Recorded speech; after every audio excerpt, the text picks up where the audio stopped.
is up? What is up? What is up? Welcome back to another video. Welcome back to our channel. So today, big bike gaming naman tayo today.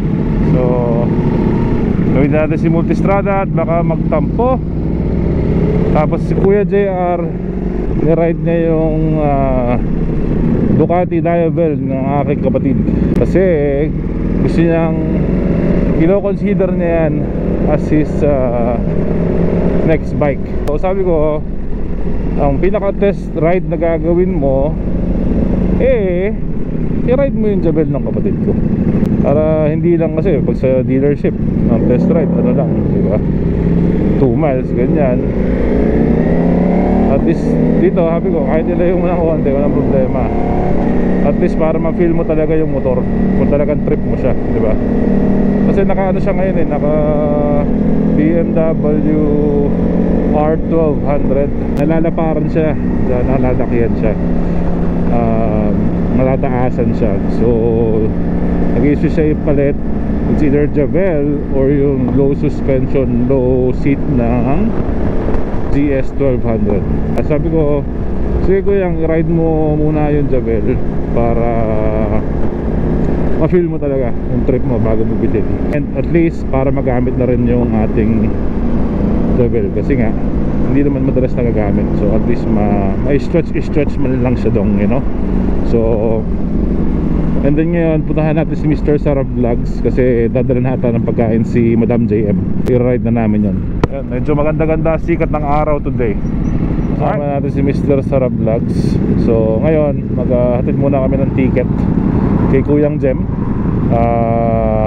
raffle ticket ng ginagawa ng ating grupo. Puntahan si Kuya Jem, tapos bala na ako sa makapag-ikot. Pero yun, 3 Ducatis tayo today, Multistrada, Javel, saka Multi ulit. So si Kuya JR mukhang nag-enjoy naman sa Javel. Talaga lang ang reklamo lang niya so far is yung windshield. Kasi mababa windshield ng Javel, talagang sabong mo yung hangin. Kasi hindi siya sanay sa hindi siya sanay sa walang windshield, ang yan, disadvantage. Pero sabi nga sa kanya, nakakabili naman ng windshield niya ng touring, yung mataas talaga. Pero yun na lang, hindi ganun kapogi yung bike. Pero kung mahabang biyahe, di palitan mo. Kung hindi, di palitan mo na mas mababa, diba? So okay naman. Alright, ikot-ikot tayo, samahan niyo ako. Okay, let's go. So, isang pogi talaga ng Javel, guys. So pagka tumatakbo, napaka-pogi, oh. Ano naman yan? Talagang kaya hindi ko rin halos talaga ayaw ko mabitawan yung motor na yan kaya utol kasi napaka-pogi sarap gamitin, mababa, matulin. Iba dating niya ang Javel talaga. Ito lang Javel namin, medyo napakaingay lang talaga. Bulabog talaga siya, guys, bulabog. Pero kung ano man nag-e-enjoy si JR so tignan natin kung anong kanyang feel. Ang magiging breaking point na dyan is yung windshield talaga, yung hangin, yung tama ng hangin sa kanya. Yun ang magiging ano dyan pero yung baba niyan, yung komportable na mupo niya, yung abot-abot niya, malaking ano yun, malaking factor yun. Yun lang talaga yung windshield. So tapos na kami dito sa raffle ticket. Pwede na kami mag-ikot. Papagas daw muna suguyan ninyo.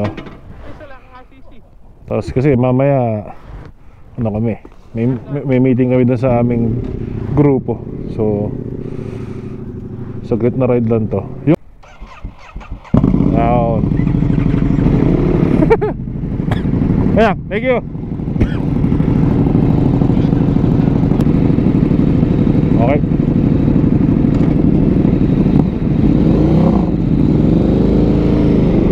Okay, Dok.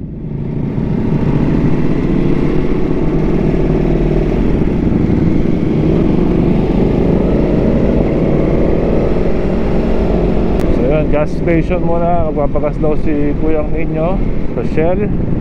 And then ikot na tayo. Saka dadala na ng pagkain si si ating JM. Uy! Wala.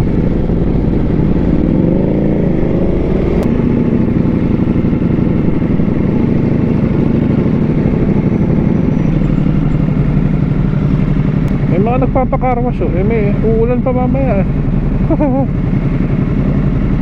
Ayos lang yan. Alright guys, so punto tayo sa kapihan. Yung pinuntahan namin last time, yung Pikey Coffee.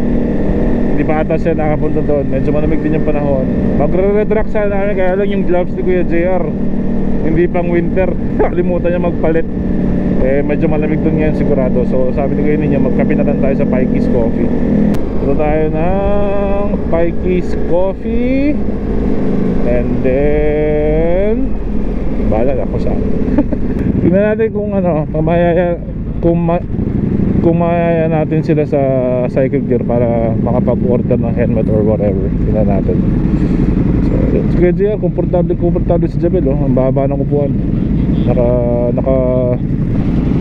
Naka ano, flat foot siya sa Jabel. So, dito kami sa ano, sa Summerlin area. So, ito yung mga area ng mayayaman. Sa mga matatanda dito. Mga mayayaman, matatanda. Dito medyo mahirap maingay ng motor. So, alright, kita-kits tayo sa Pikey's Coffee. Let's go guys.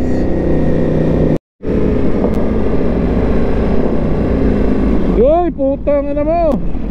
Hanap ka boy ah. So na yun, titingin-tingin ka sa kaya mo katangahan. Hey! Nako boy.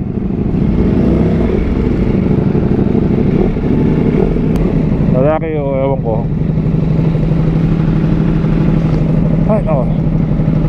Being a man. Sa babae.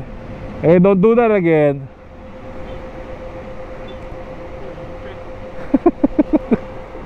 Nandito tayo ulit sa Pikey Coffee. Kape-kape muna tayo dito. Si Kuya Liban nagre-reklamo sa akin kagabi. Sabi niya, nag-Pikey Coffee ka nga, di mo naman binidyoan yung loob. O Kuya Libay, bibidyoan ka na yung loob today. Okay? Kuya Libay, ito na yung loob ng Pikey's Coffee. Ito yung motor. Royal Enfield.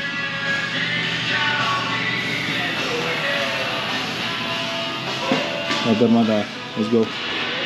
Alright, kape-kape with Mr. Sarap. Tapos si Kuya JR nandun sa labas. May tinatawagan. May tinatawagan guys. May tinatawagan siya. So, niride niya yung Jabel papunta rito. Tapos ngayon may tinatawagan na, hindi ko alam kung ano. Pero iba yung pag pinapar mo siya, iba yung confidence na dun sa Jabel compared dun sa BMW niya. So kay Libay, ito na yung Pikey's Coffee ito, white mocha. Yan. So, okay na.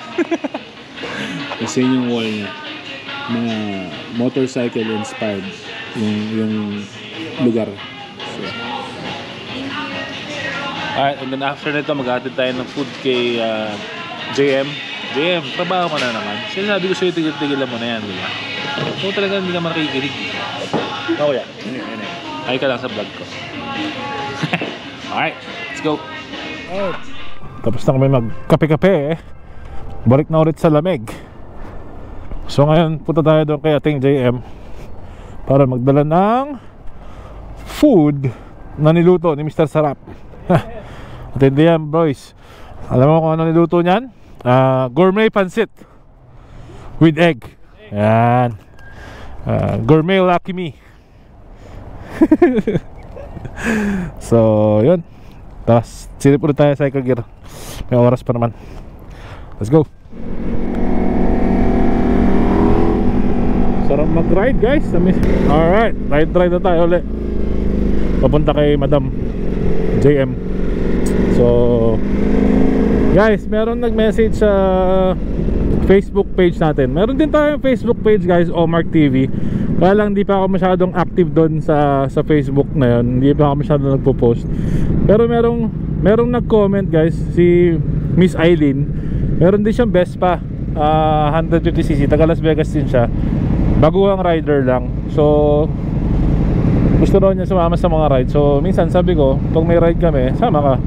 You know, para mag-practice siya kasi natatakot daw siya, nahulog, natumba niya ata yung Vespa niya. So sabi ko naman, madam, practice lang yan, kailangan mo na mag-ride. So let's see one of these days kung may time na makasama siya sa atin, you know. Natutuwa daw siya mag-Vespa kasi nakakawala daw ng stress sa trabaho. So yun, shout out sa iyo, madam. And sabi niya talaga nanonood daw siya ng mga videos natin. So nakakatuwa lang din kung saan nakakarating yung mga video natin, no? So may mga ganyang sitwasyon. Kahit minsan parang tinatamad na mag-vlog kasi, you know. Kaya lang pag may mga ganyan, ano ka naman tatama rin. Diba? So alright, punta muna tayo kay Madam JM, and then ikot-ikot tayo. Let's go. Alright guys, dito tayo dumiretso sa Cycle Gear kasi si Madam JM nag-cancel ng order. Anong gagawin? Bad review? Bad review. Oo, nag-cancel nandun na kami nag-cancel ng order. So dumiretso na lang kami dito sa Cycle Gear. Silip-silip lang tayo ulit na helmet. Alright guys, so part na yan, mag-outro dapat ako, kaya lang tinopak ang GoPro ko. So wala akong outro.